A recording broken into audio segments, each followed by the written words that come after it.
Pneumáticos, aí o nosso assunto. Falando um pouquinho de histórico, implantação, limitações, propriedades físicas aí do ar, lei geral dos gases, perfeito, sistemas pneumáticos. E vamos terminar na parte de compressores. A aula que vem a gente dá continuidade, que esse é um assunto longo aí, né? Então, o sistema pneumático geralmente é um assunto de um semestre. É uma disciplina aí dos cursos de automação. E aqui nós temos um overview aí das principais áreas aí dos sistemas pneumáticos. Existem vários tipos de compressores aí, então hoje vocês vão conhecer um pouquinho aí da tecnologia desses compressores aí, êmbolo, membrana, palhetas, parafuso, roots, turbocompressor axial e radial. O histórico ele começa lá na segunda metade do século XIX, é onde o ar comprimido começou a adquirir, né, importância na indústria.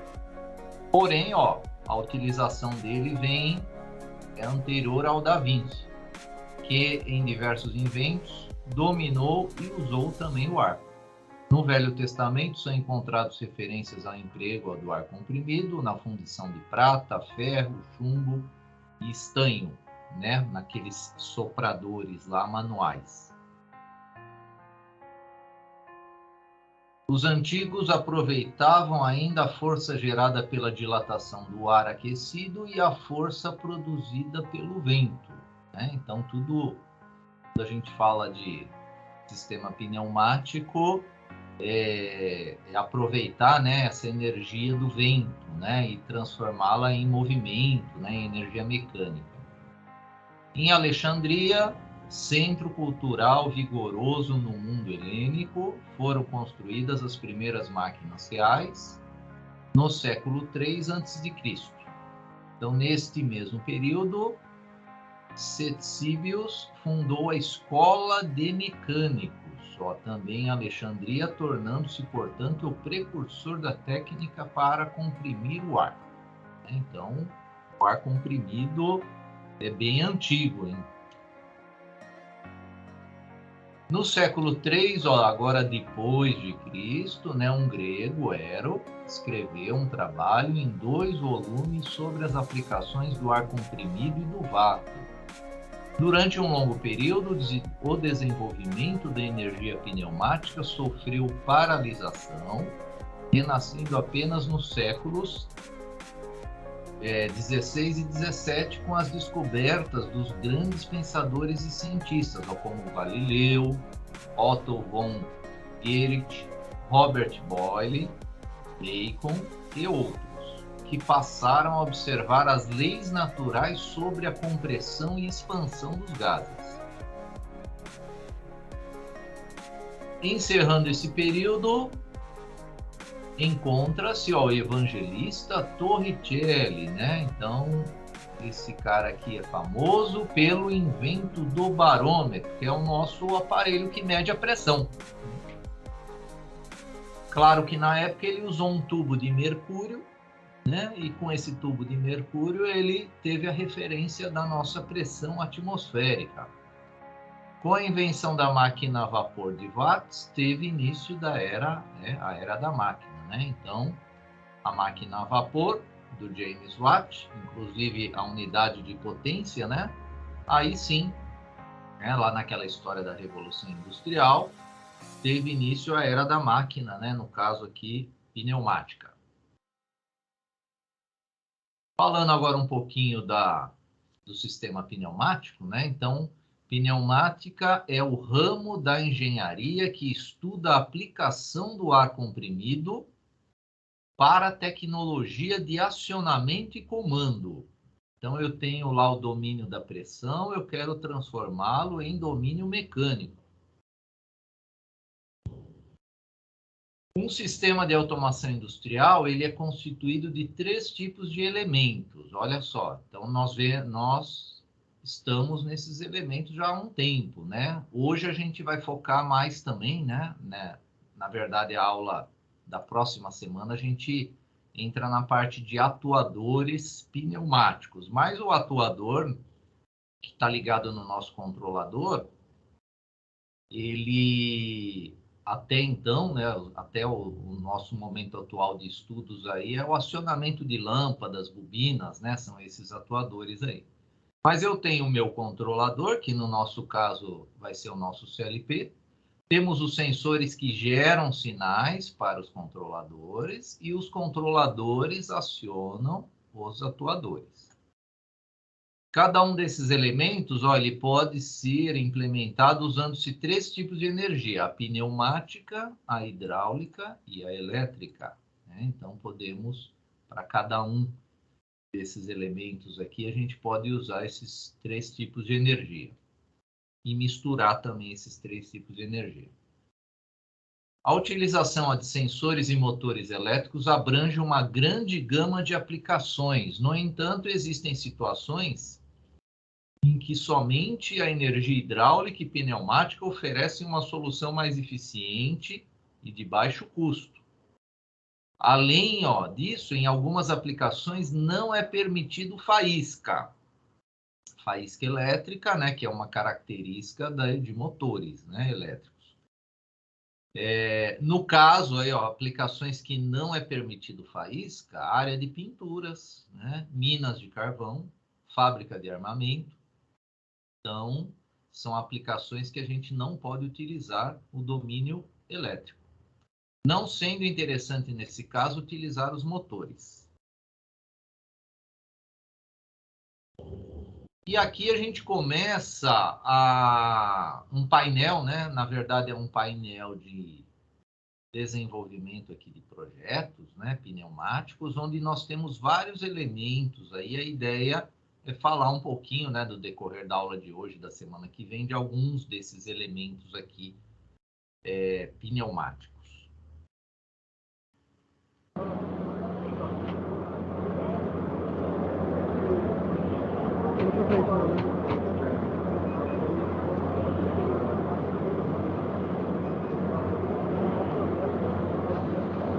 Tá vendo que tem um sistema de ventosa aqui nesse segundo carrinho? Uhum. Não está sendo utilizado, mas... Não, ele ficou toda simulação no tubinho ali.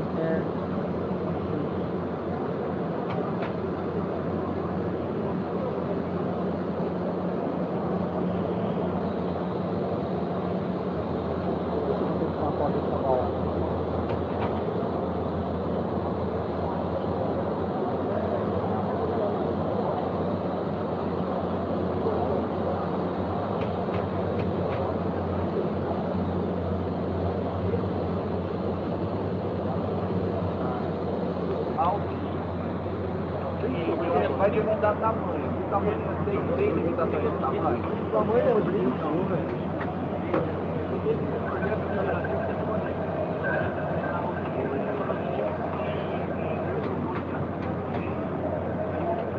O primeiro projeto, o primeiro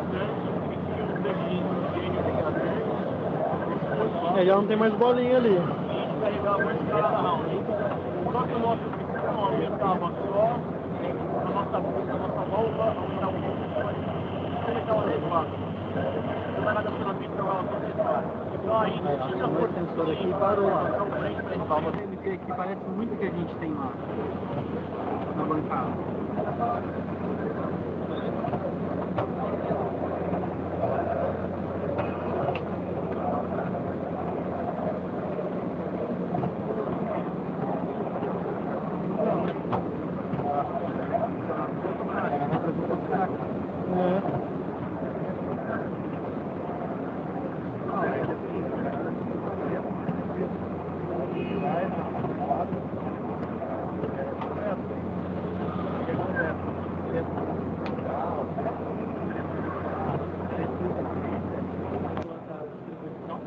Vai pegar as pecinhas, depositar pra cá, como se estivesse colocando aqui. Vai pegar essa rosinha, a rosinha vai aparecer aqui. Aí ela vai para o processamento e separa as coisas. E esse programa é da peça. Porque lá na escola de lá, a gente tem a bancada CC,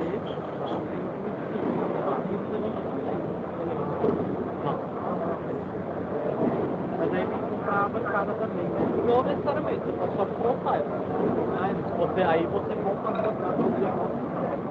Vai montar várias coisas. Tirar, robô, vai dar uma configuração. Pra comprar,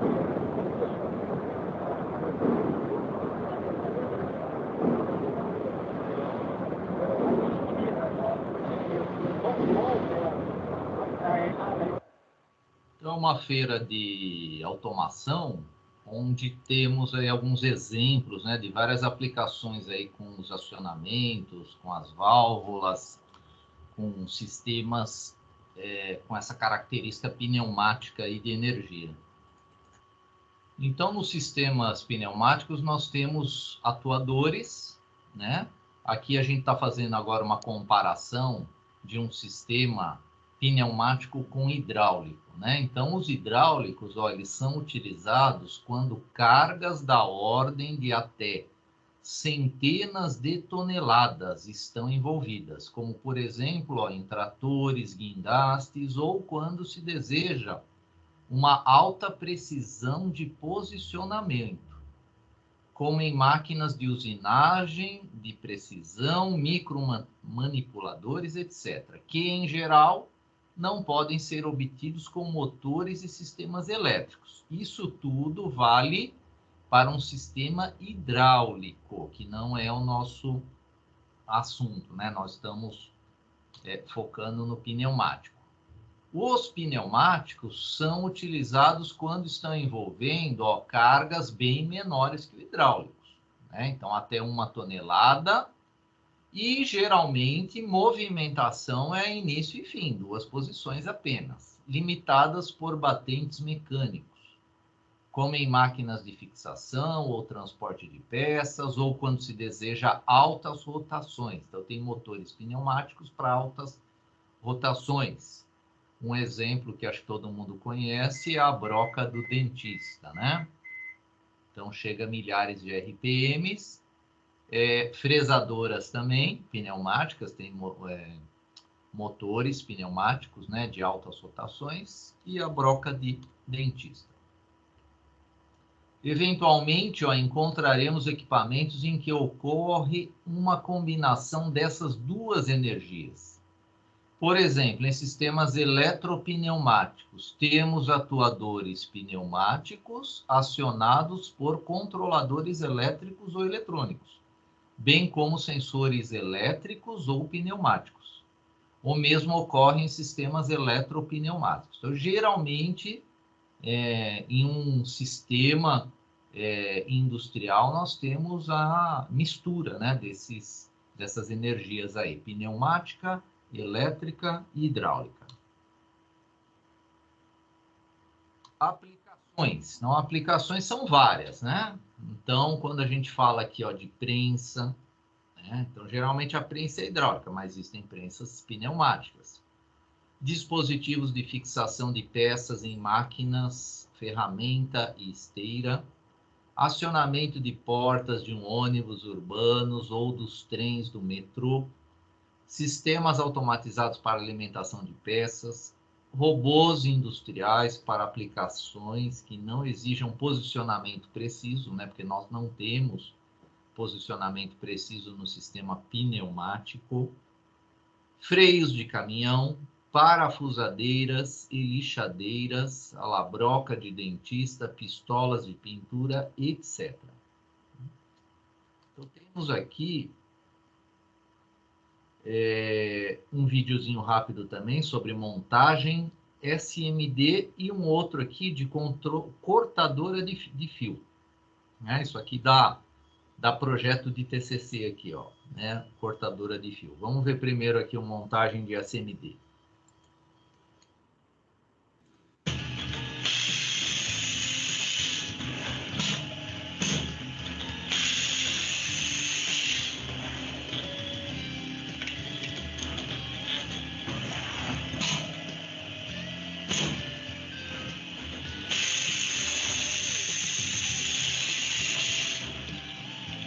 Esse aqui é uma cortadora de fio feita com um controlador Arduino.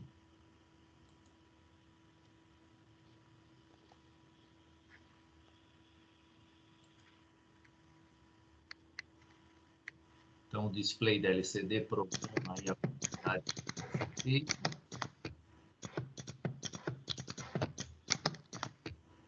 Ele está em informação das faltas. Ele está cortando. Tem o controle aí de avanço desse fio. Tem o controle da guilhotina.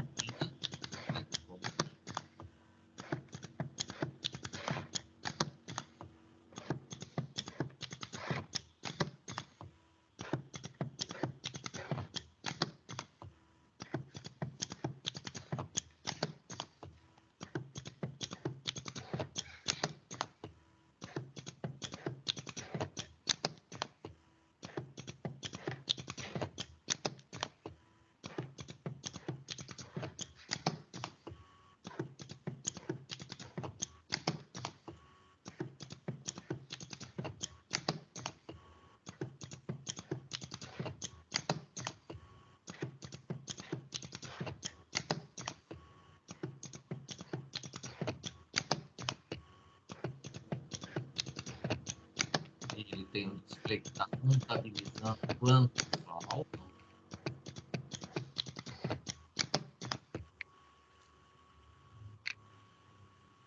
Pausado o sistema. Claro que o compressor não está aí perto, né? Mas é um sistema pneumático esse aí. Senão, estaríamos escutando um barulho aí, né, do compressor. Ele não está perto aí nesse momento aí de gravação aí.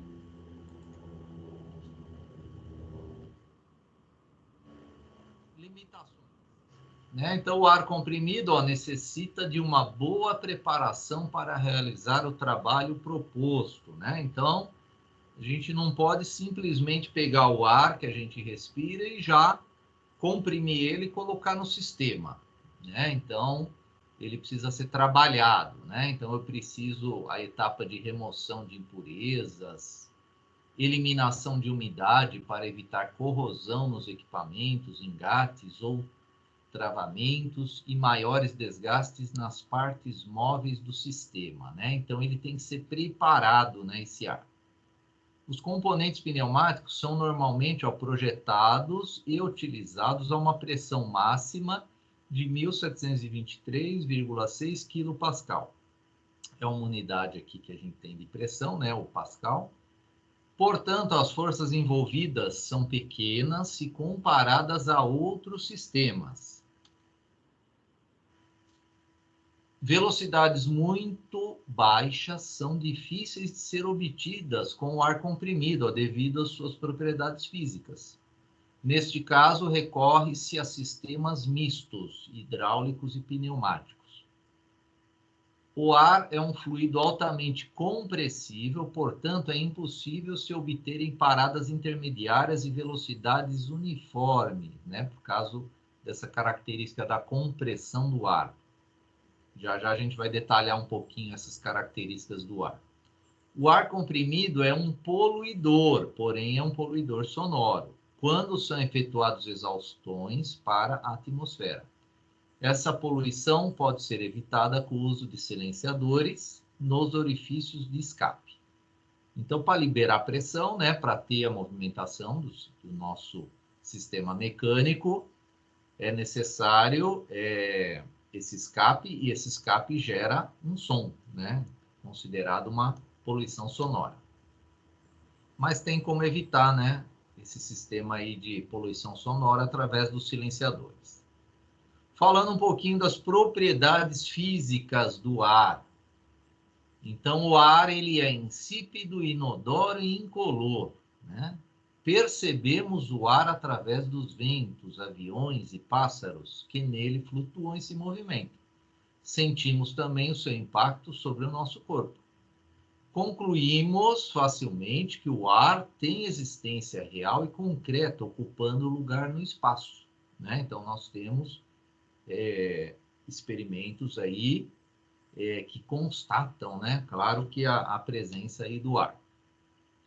Falando um pouquinho de algumas propriedades do ar, nós temos a compressibilidade, né? Então, aqui nós temos um exemplo de um volume inicial, né, que é o caso 1 aqui.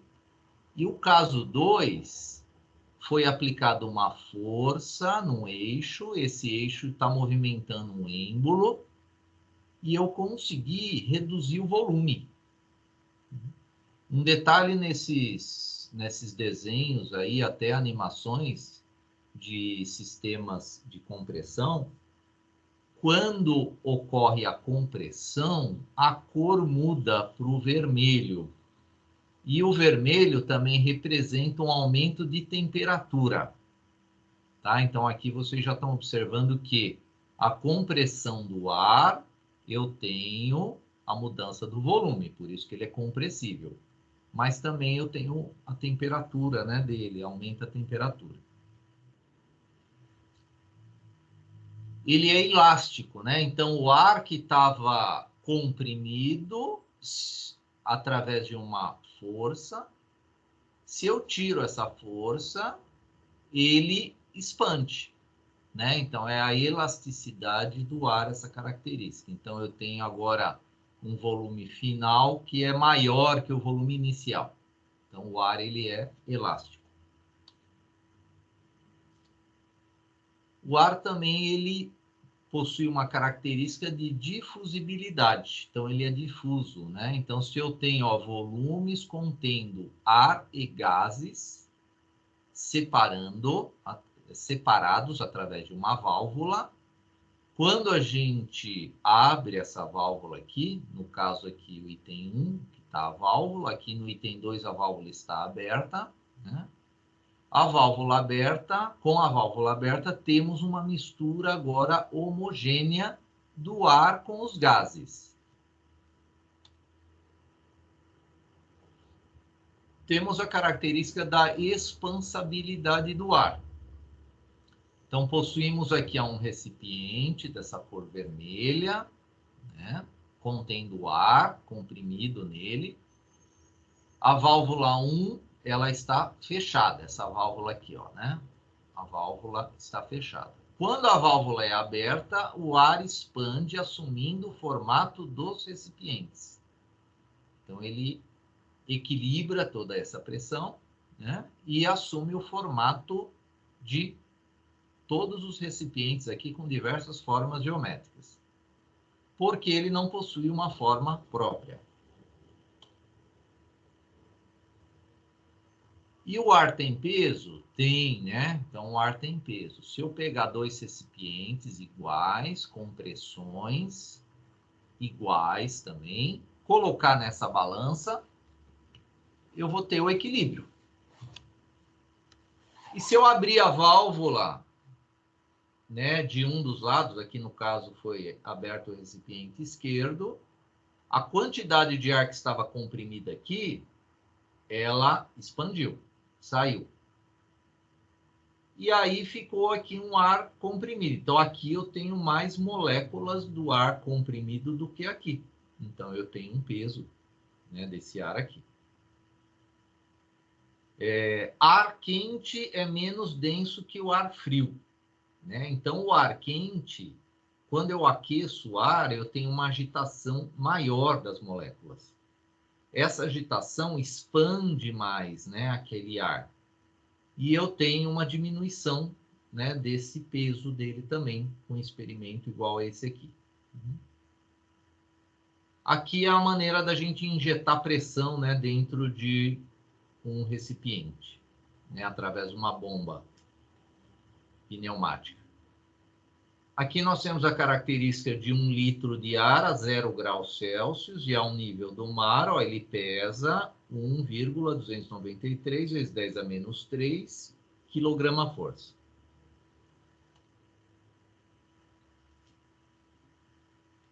Camadas gasosas, né? Então, o nosso planeta, ele é dividido em camadas, né? Então, começando aqui o item a troposfera, ó, que ela tem uma altitude de 12 quilômetros, aí entra na estratosfera, 50 quilômetros, que é o item B. O item C é a mesosfera, 80 quilômetros. Geralmente os aviões eles estão nessa troposfera aqui, né? 12 quilômetros. Temos o item D aqui, ó, que já entra na ionosfera, né? E termosfera, 500 quilômetros. E o item E, exosfera, de 800 a 3.000 quilômetros. Cada camada dessa, com aumento da altitude, ocorre a diminuição da pressão, né? E a gente pode medir essa diferença de pressão em função da altitude com o barômetro, né? Aqui é aquele barômetro que tem a coluna de mercúrio.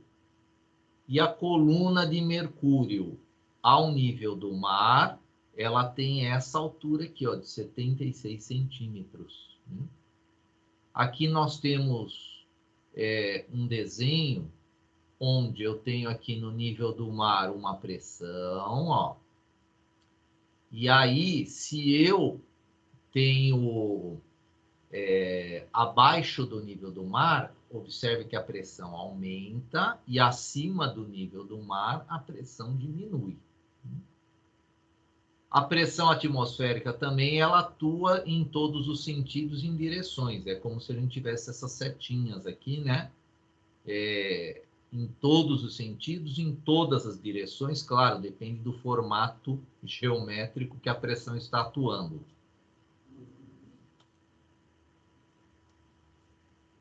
Aqui nós temos uma tabela que ela nos dá como resultado aqui, ó, eu tenho a coluna da altitude e a coluna da pressão. Altitude e pressão, continua do lado de cá, né?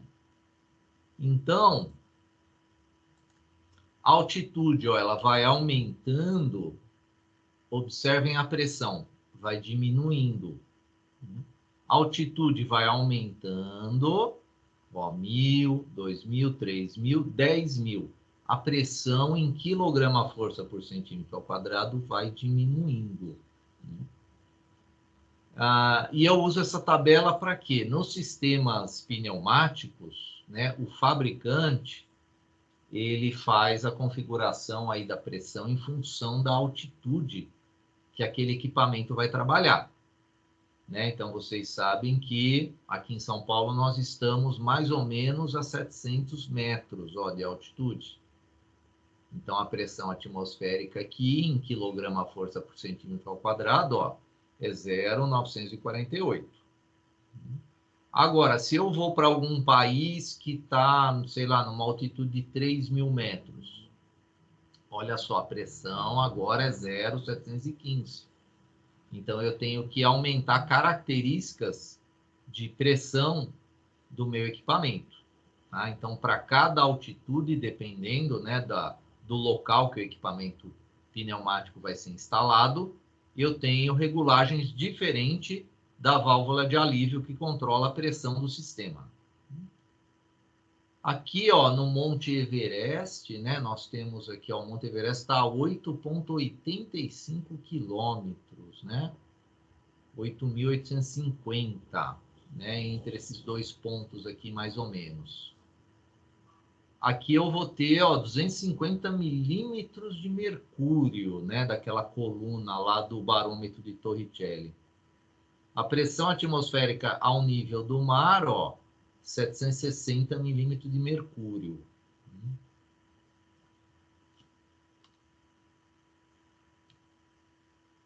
Então, a Lei Geral dos Gases, né?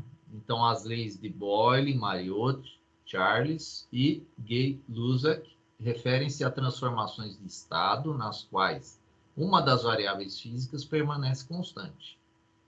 Geralmente, a transformação de um estado para outro envolve um relacionamento entre todas. Sendo assim, a relação generalizada é expressa pela fórmula, pressão 1, volume 1, temperatura 1. É igual a pressão 2, volume 2, temperatura 2.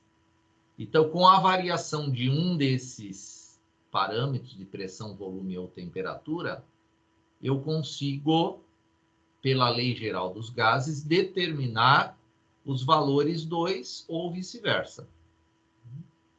Então, aqui nós temos um caso de mesma temperatura, volume diminui, pressão aumenta.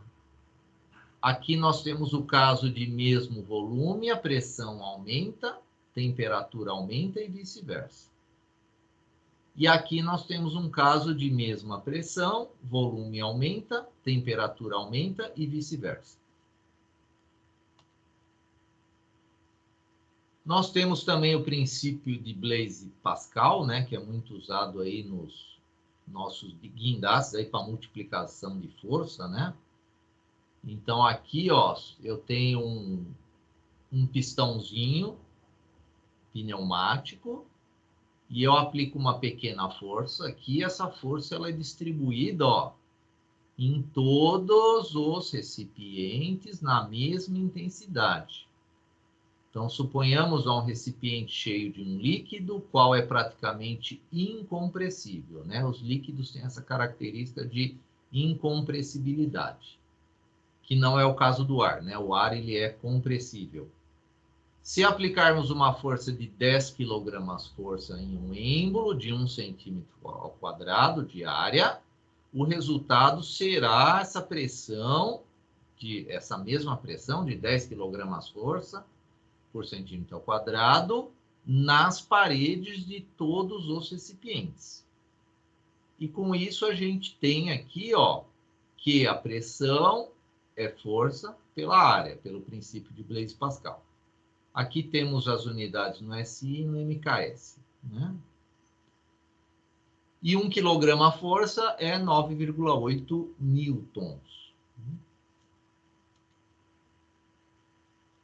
O princípio da multiplicação de energia segue o princípio de Blaise Pascal, né? Então, aqui nós temos um exemplo onde eu aplico uma força aqui, ó, de 10 quilos em uma área de 1 cm².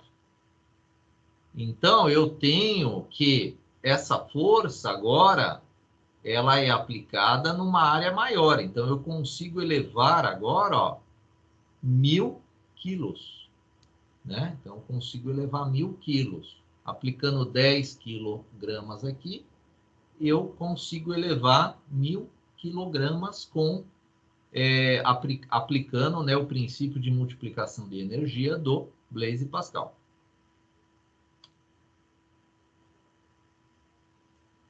O manômetro depois, claro, foi evoluído, né? Então agora nós temos o manômetro de tubo de Bourdon, é uma tecnologia, né, do manômetro, onde nós temos o fluido, que ele vai gerar um acionamento mecânico, e esse acionamento mecânico, através de uma cremalheira, uma engrenagem, vai dar a movimentação de um ponteiro, né? Então, eu tenho aqui uma dilatação de um eixo através da entrada da força aqui que eu vou ter, da pressão que eu vou ter, que pode ser também uma membrana, pode ser um fluido.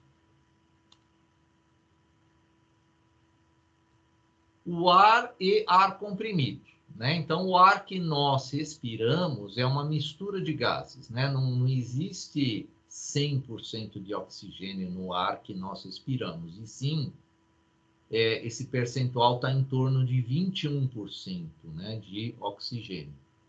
78% nitrogênio. E outros gases, 1%. Então, nós temos, inclusive, mais nitrogênio, né, do que oxigênio no ar. Aqui é a composição do ar que nós respiramos, e o ar comprimido vai ter essa característica também.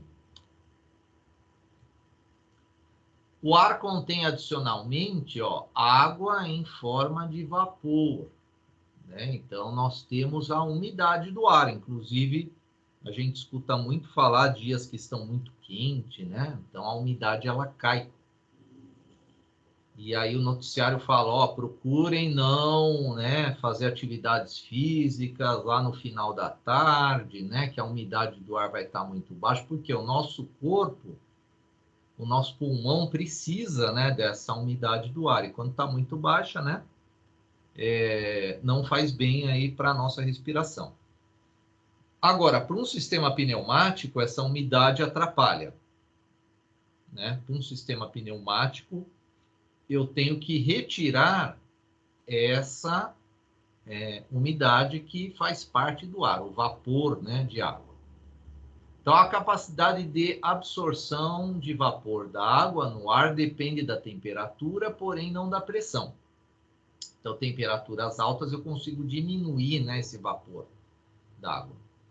Se a capacidade máxima de absorção for ultrapassada, o que acontece? A condensação, né?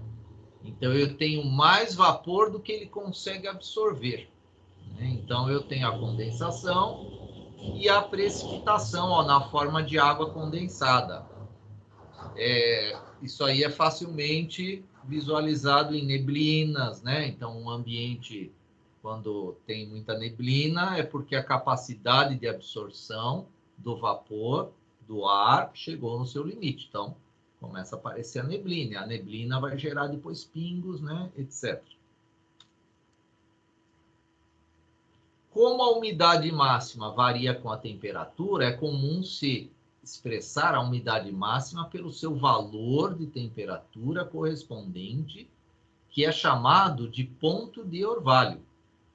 Então, o ponto de orvalho, ó, também pode ser definido como a temperatura a qual deve ser resfriado um gás para obter a condensação do vapor d'água. Então, os equipamentos dos sistemas pneumáticos que removem a umidade do ar trabalha com essa tecnologia aqui, né, do ponto de orvalho. O ar comprimido é o ar atmosférico condensado que possui energia de pressão armazenada e, portanto, está em condição de realizar trabalho. Durante a compressão, se produz calor. Quando o ar comprimido se expande, ocorre um resfriamento, né? Então, toda compressão gera calor. Toda expansão, eu vou perder esse calor, eu vou ter o resfriamento. Algumas tecnologias energéticas. Então, essa tabela aqui, ela tem uma coluna para tecnologia, uma coluna para a tecnologia de comando e tecnologias de acionamento. Então, quando eu estou aqui no domínio elétrico-eletrônico, eu tenho a geração feita por sistemas hidráulicos, energia solar, carvão, petróleo, nuclear, reações químicas, ou seja, diversas usinas que vocês conhecem que geram energia, né? No caso aqui, a elétrica. Tecnologias de comando. Então, no início, né, a gente tinha muito comando por relés e contatores, né? Então, hoje nós temos sistemas programáveis, né? São os nossos CLPs. Tecnologias de acionamento, aí a parte de contatores de potência, né, para fazer controle de motores lineares, solenoides. E fora contator, que é uma tecnologia mecânica, né, com a bobina, claro, nós temos os dispositivos semicondutores, são diversas tecnologias de tiristores, né? Começando lá do SCR, do TRIAC, né? Do IGBT e assim por diante.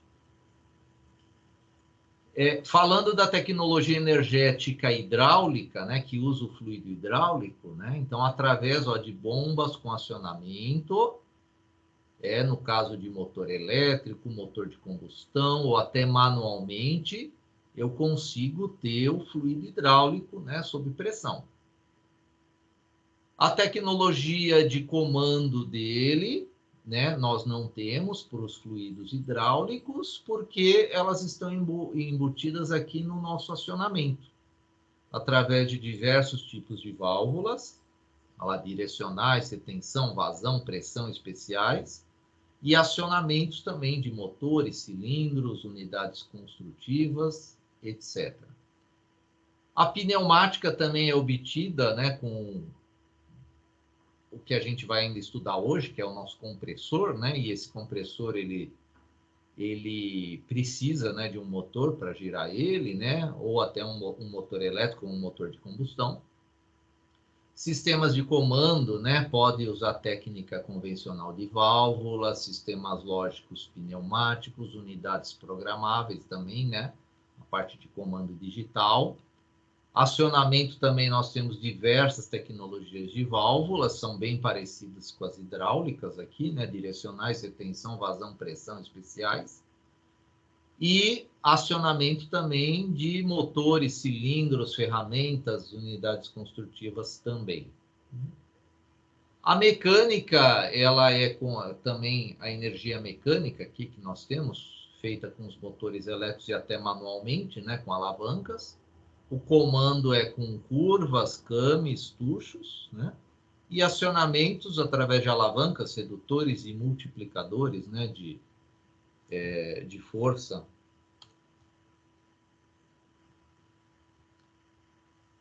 Então, entre as vantagens da utilização do ar comprimido, nós temos que, primeiro, que ele é fácil da gente obter, né? Facilidade de obtenção, volume é ilimitado aí para o nosso ar comprimido. Não apresenta riscos de faíscas em atmosfera explosiva, né? Então, não gera faísca. O armazenamento é fácil, eu preciso ter, claro, né, uma estrutura que suporte a pressão, né? Um tanque especial para conseguir armazenar essa pressão. Não contamina o ambiente, então ele é limpo e atóxico. Então, eu posso liberar ele no ambiente que, né, não vai ter contaminação nenhuma, a não ser a poluição sonora, né? Não necessita de linhas de retorno, né? Então eu jogo ele direto para a atmosfera, né? Já um sistema elétrico eu preciso ter o condutor de retorno da corrente, o hidráulico eu preciso ter o retorno desse fluido, né? Do fluido hidráulico que está sendo utilizado. Acionamentos podem ser sobrecarregados até o ponto de parada dele, pela característica de compressão dele. Agora, tem desvantagens também nos sistemas pneumáticos, e uma desvantagem é o vapor e o outro é a baixa viscosidade. São esses dois fatores aqui que geralmente levam a problemas aí nos sistemas pneumáticos, né? Então, o ar, como nós já estudamos, ele apresenta o vapor d'água, que é a umidade. Esse vapor pode se condensar ao longo da linha, dependendo das condições de pressão e temperatura ao longo dessa linha. Se não houver um sistema para retirar a água, ela pode se acumular, causando corrosão nas tubulações. Então, geralmente, o sistema pneumático vai ter válvulas lá que estão liberando água, né? Então, o ideal é ter lá um direcionamento dessa água aí para um local apropriado e não deixar pingando no chão. O ar também apresenta baixa viscosidade. Então, a viscosidade mede a facilidade com que um fluido, gás ou líquido escoa. Que característica tem o nosso ar para baixa viscosidade? Ou seja, um pequeno furo já vai gerar vazamento, né? Já diferente de um sistema hidráulico, que tem alta viscosidade, né? Então, a alta viscosidade, eu vou perder pressão, mas vou poder perder poucas. Já o sistema pneumático, que tem essa característica de baixa viscosidade, ser um fluido que tem baixa viscosidade, implica que ele pode escoar por pequenos orifícios e, portanto, a chance de ocorrer vazamentos é grande. Assim, vazamentos de ar em linhas pneumáticas são comuns, né? Então, claro que a tecnologia hoje das conexões melhorou muito, das tubulações também melhorou muito. Então, uma boa manutenção evita, né, esse escoamento, né, do ar comprimido por pequenos orifícios. Isso aí traz muita vantagem, né? Principalmente na eficiência energética desse sistema, né? O compressor ligando menos, se eu não tenho vazamento no meu sistema, o compressor vai ligar menos. Se o compressor ligar menos, eu estou economizando energia, né? Que pode ser elétrica, pode ser por combustão, etc. Falando um pouquinho, na etapa de compressão, né, que são os compressores, né? Então, o sistema pneumático, eu preciso pegar o ar e comprimir ele, né? Então, quem faz isso são os compressores. Então, o compressor é uma máquina responsável por transformar a energia mecânica ou elétrica em energia pneumática, né, que é o ar comprimido, por meio da compressão do ar atmosférico. Então, observem que os compressores, eles possuem aletas, né? Então, claro, depende da tecnologia. Esses aqui são compressores por pistão, compressores por êmbolo também, né? Então, eles necessitam de aletas de resfriamento, porque esquenta, né? Se eu pego o ar e comprimo, a temperatura aumenta.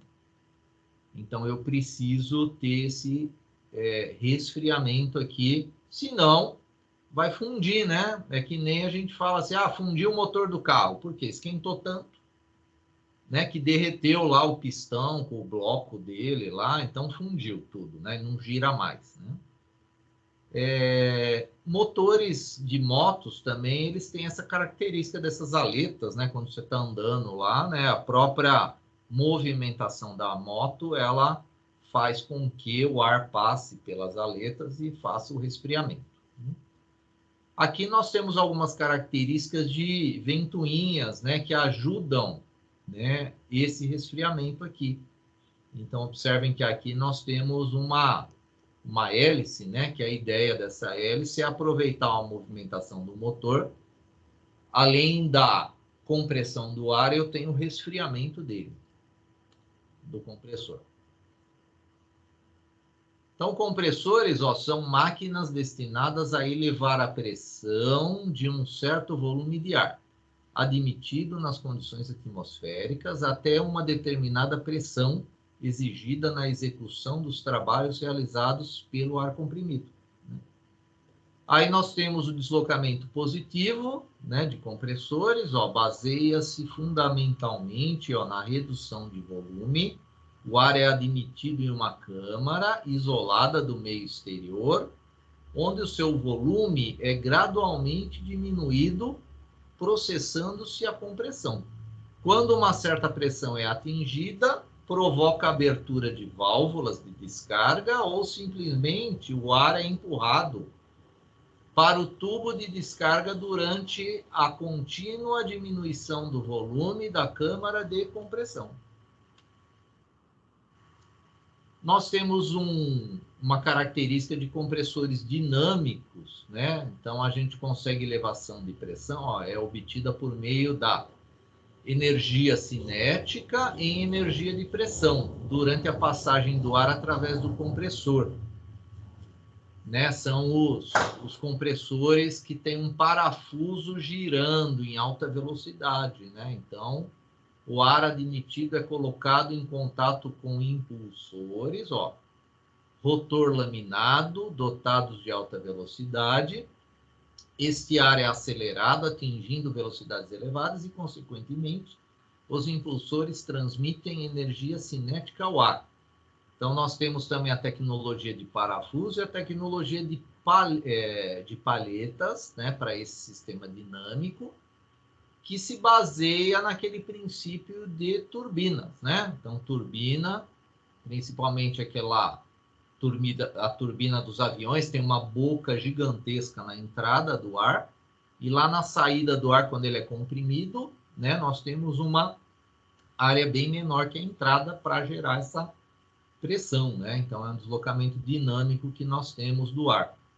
Posteriormente, o seu escoamento é retardado por meio de difusores, obrigando uma elevação na pressão. Então, eu vou diminuindo, né, a área que esse ar está passando. Então, estou aumentando a pressão com essa característica de deslocamento dinâmico. Temos o difusor, que é um bocal, né, um duto, que provoca diminuição na velocidade de escoamento de um fluido, causando aumento de pressão. Aqui no caso está se referindo a um fluido, mas o ar também tem essa característica, tá, com os difusores, no caso aí até que eu estava comentando as turbinas, né? E esse duto que reduz essa área aí causa esse aumento de pressão, converte energia cinética em energia de pressão. Então, algumas classificações aqui de compressores. Então, nós temos esse primeiro aqui, de êmbolo, curso linear, que é o de êmbolo ou de membrana. Temos os rotativos, que aí entra compressor multicelular de palhetas, de parafusos helicoidais e os RUTs. E temos a área de turbocompressores, né? Radial e axial. O êmbolo é mais comum, né? É um compressor até mais barato. Consiste no mecanismo de biela-manivela, igual ao motor de um automóvel, acionado por um motor elétrico ou até um motor de combustão. Então, eu tenho um pistão aqui, onde um eixo faz com que esse pistão fique subindo e descendo. Então, aqui eu tenho um estágio de admissão do ar na câmara de compressão. Tem uma válvula aqui, né? Então, quando o pistão está descendo, ele pega o ar externo e coloca ele dentro de uma câmara de compressão, através de uma válvula. Nesse momento aqui, ó, ele está subindo, né? Então, quando ele sobe, essa válvula de admissão fecha. E a válvula de exaustão, ela abre com uma determinada pressão, né, que eu posso regular. Então, eu tenho nessa saída aqui, que é uma imagem mais escura aqui, que está em preto e branco, uma pressão maior do que a pressão externa. Eu posso ter esse sistema aqui com 2 estágios, ou até mais, né? Então, eu tenho um primeiro estágio de compressão, que segue esse princípio que eu expliquei, ó. Então, eu tenho aqui um ar atmosférico, aqui ele está comprimido, e eu tenho um segundo estágio de compressão que aumenta mais a pressão dele, por isso que a imagem está um pouquinho mais escura, né? Então, nessa câmara de transferência de pressão, eu tenho uma pressão que está um cinza um pouquinho mais claro, e aqui o cinza mais escuro é que a pressão está maior, né, do que esse cinza mais claro. Então, aqui eu tenho o estágio duplo de compressão. 2 estágios. O de membrana, em vez de eu ter aquele pistão, né, ele usa uma membrana. Né? Então, a membrana, ela dá mais manutenção. Então, a ideia é isolar o ar a ser comprimido das peças do compressor, evitando resíduos de óleo. É muito utilizado nas indústrias alimentícias e farmacêuticas. Um detalhe, o pistão, eu preciso ter uma lubrificação, né? Então, tem essa característica aqui da membrana que eu não preciso ter lubrificação. Então, para certas utilizações, tipo indústria alimentícia e farmacêutica, que eu não posso ter resíduo nenhum de óleo, aí eu posso usar essa tecnologia de membrana. Claro que eu posso usar o de pistão com tratamento após a compressão, né, de resíduos de óleo. Também poderia ter essa característica. Filtros de óleo, né, para esses sistemas também é muito comum se utilizar. Então, eu tenho uma membrana que também ela fica com eixo aqui, que fica dando uma movimentação para ela, né? E ela fica admitindo o ar externo e comprimindo esse ar. Então, eu tenho um ar aqui admitido e um ar comprimido também com a regulagem das válvulas de admissão e compressão. Muito comum esse tipo de compressor é esses compressor pequeno que a gente usa para ligar em 12 volts, para numa emergência você conseguir encher pneu de carro, né? Então tem essas características, né, de compressão aqui, que é um sistema mais barato aí de se montar. Aqui nós temos, né, um desenho do compressor de simples efeito ou compressor tipo tronco, né, de pistão. Aqui um detalhe, né, aqui ele está no momento da admissão do ar, que está verde. Aqui ele chegou no ponto máximo de admissão do ar, que ficou laranja. E depois o pistão sobe.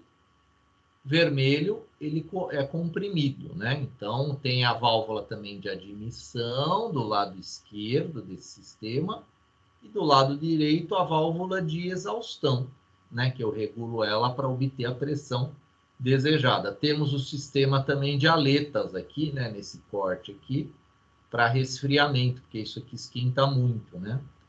E aqui já entra também um sisteminha de filtragem do ar que ele está entrando nesse sistema de compressão.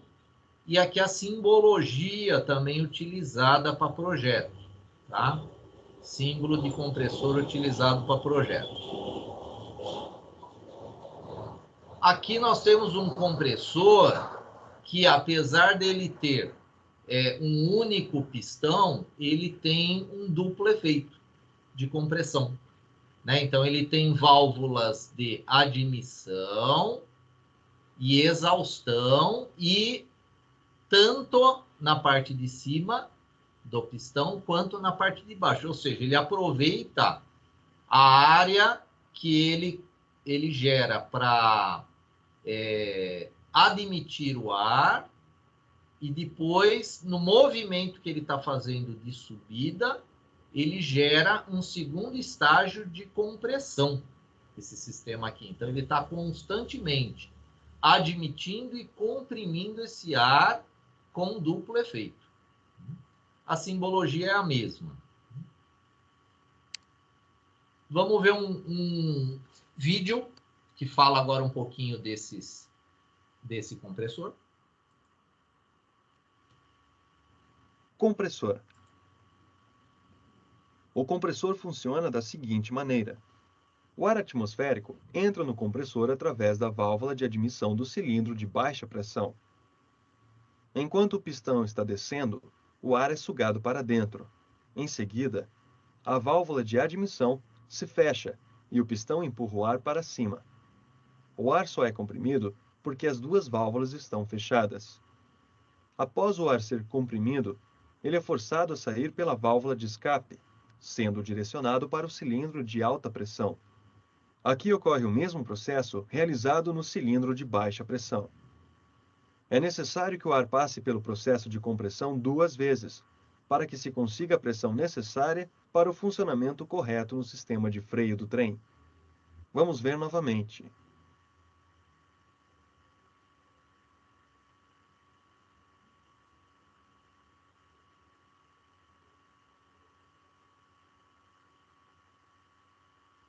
Note que, a cada ciclo do pistão, a quantidade de ar no reservatório aumenta, elevando a sua pressão, conforme é indicado no manômetro.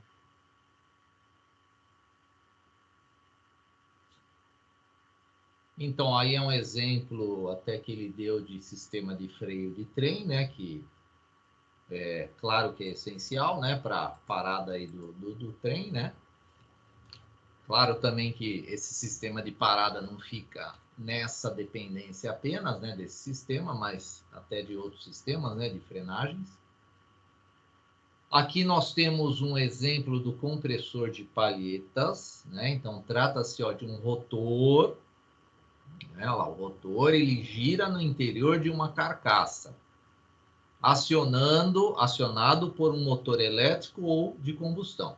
O rotor está excêntrico à carcaça e apresenta palhetas ao seu redor que podem deslizar em guias. Então, eu tenho um bocal aqui de admissão do ar, o ar ele entra, esse eixo ele é excêntrico mesmo, inclusive eu consigo controlar a pressão com o deslocamento desse eixo, né? Então, o ar ele entra aqui, ele vai por uma área, essa área de ar que é separada por palhetas. Tem molas aqui, né, que pressionam sempre a palheta aqui na área interna aqui de rotação desse rotor. E esse ar ele é transportado aqui para a parte inferior. E observem que o volume do ar ele vai diminuindo.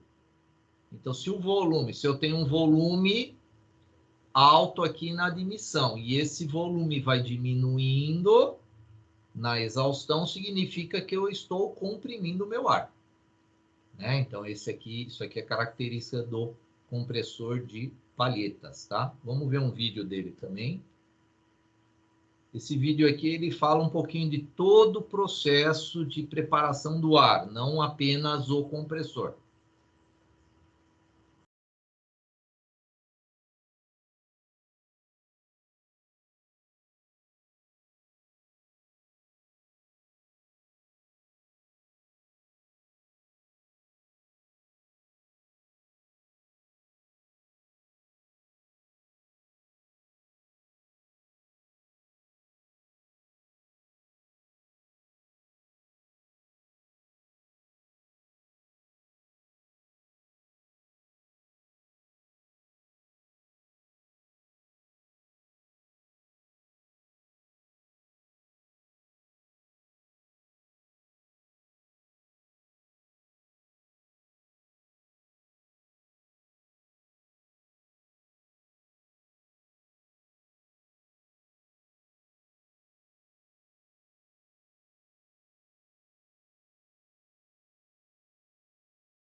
Aí a etapa de definição do ar, passando por filtros, né? O ar.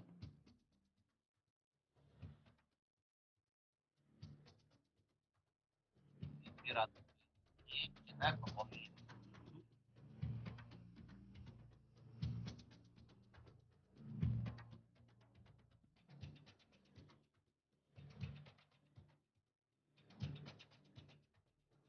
o ar aí.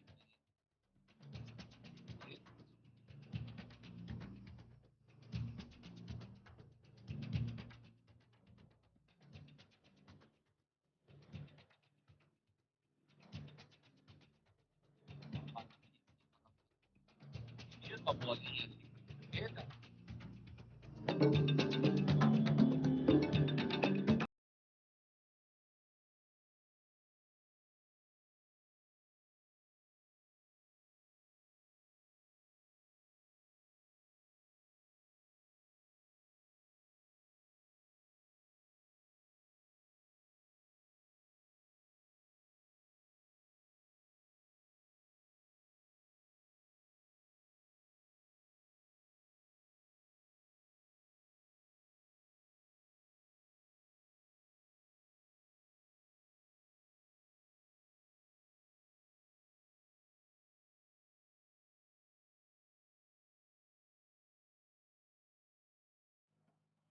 Aí agora o ar passa por um estágio de resfriamento, né? O ar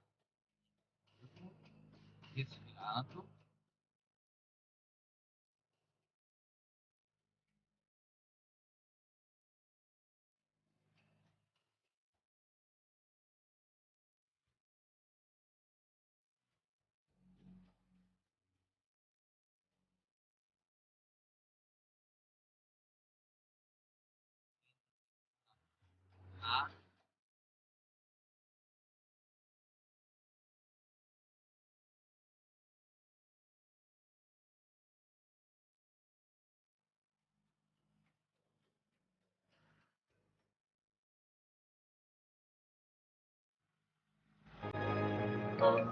Tá?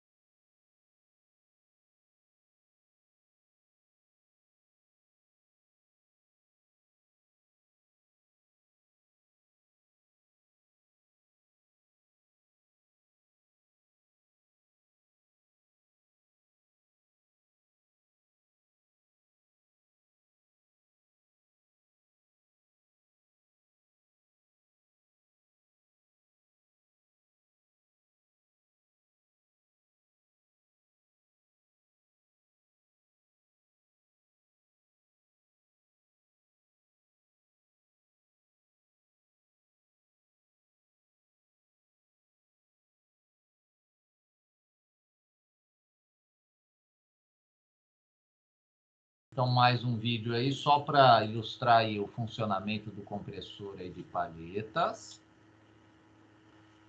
Temos o compressor parafuso, então consiste em 2 parafusos, cada um ligado a um eixo de rotação, acionado também por motor elétrico ou de combustão. O ar ele vai ser deslocado continuamente entre os parafusos, com isto não ocorrem golpes de oscilações de pressão, uma vez que não há válvulas de oscilação de pressão, e aspiração, fornecendo um fluxo de ar extremamente contínuo. Então, dependendo da tecnologia de compressão, existe variação de pressão, né? Essa tecnologia de parafuso, ela é utilizada para sistemas que mantêm pressão contínua. Claro que um sistema que varia a pressão, eu posso armazenar através de reservatórios, né? Essa pressão, eu consigo estabilizar essa pressão também. Agora, é um custo a mais que eu vou ter no meu sistema. Então, vamos ver aqui um vídeo com o funcionamento também desse compressor parafuso.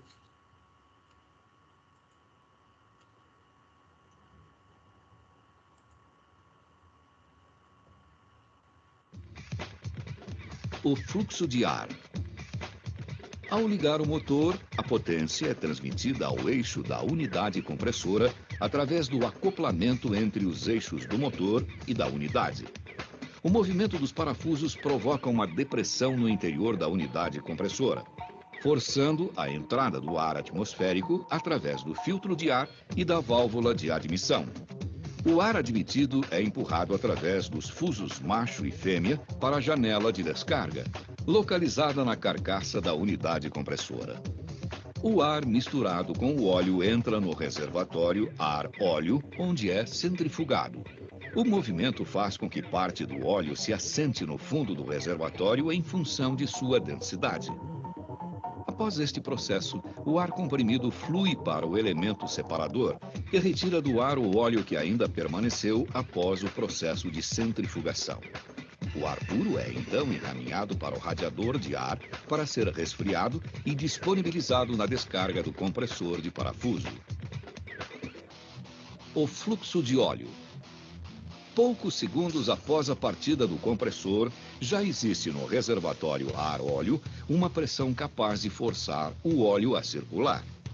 O ar comprimido presente no reservatório ar-óleo quer expandir-se e força a coluna de óleo depositada no fundo do reservatório a migrar para uma região de pressão mais baixa, a unidade compressora onde o óleo é misturado com o ar.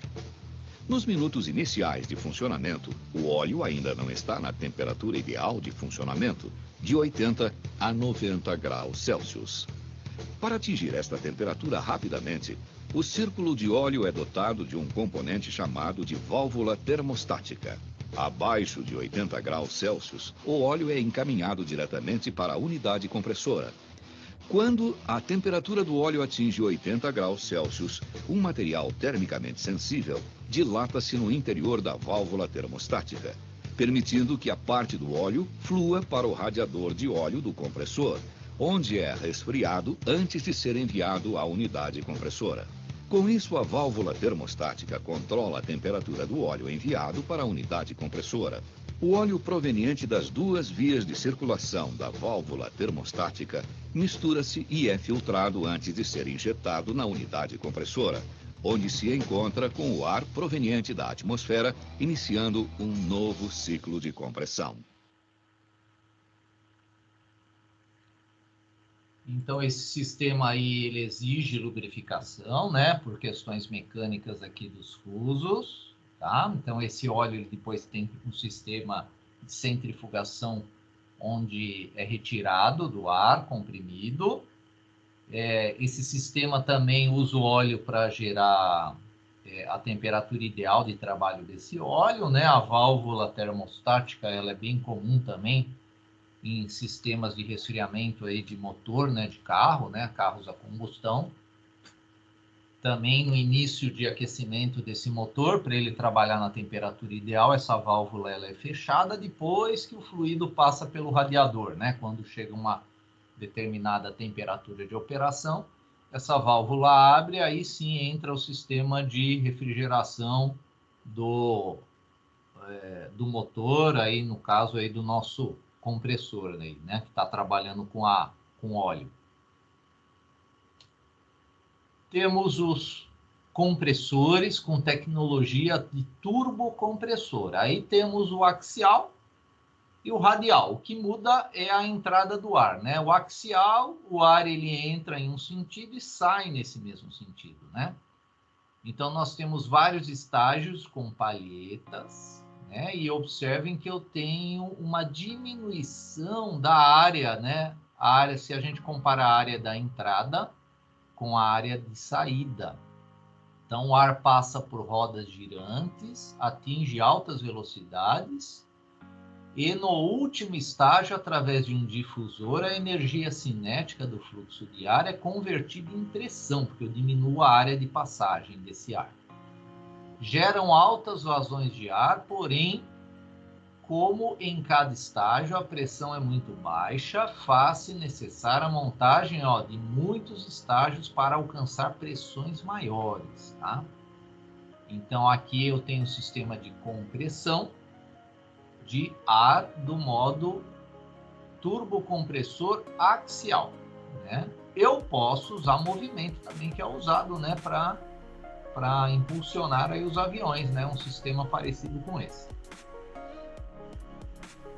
O radial, né? Então a aspiração ocorre no sentido axial, sendo o ar conduzido no sentido radial para a saída. Então eu tenho aqui a entrada do ar, e essa entrada do ar, observem que ela é axial e depois ela é axial aqui, ó, nesse zigue-zague que ela faz internamente, e depois ela é conduzida no sentido radial de saída, tá? Radial, o sentido do eixo dele aqui, axial, esse zigue-zague que o ar faz internamente. Apresentam as mesmas características dos compressores axiais, ou seja, altas vazões e baixas pressões. Aqui nós temos comparações entre tipos de compressores, tá? Então, aqui são compressores já estudados, né? O primeiro deles é o membrana, o segundo é de pistão e o terceiro de parafuso. Quanto a volume de ar, né? Então, o de membrana é limitado, o de pistão é mediano, ó, perda de potência com a idade do equipamento, né? Então, ou seja, claro que exige manutenção para manter essa potência. Quanto ao volume de ar, o parafuso, característica grande. Ar comprimido, membrana é sem óleo, o pistão precisa, né, de lubrificação, então tem óleo e vapor de óleo, chega até a tubulação de ar, então eu preciso depois tratar esse sistema aqui, se for necessário, né, o que ele for acionar, se o sistema não aceitar o óleo, né, aí tem como retirar esse óleo aqui.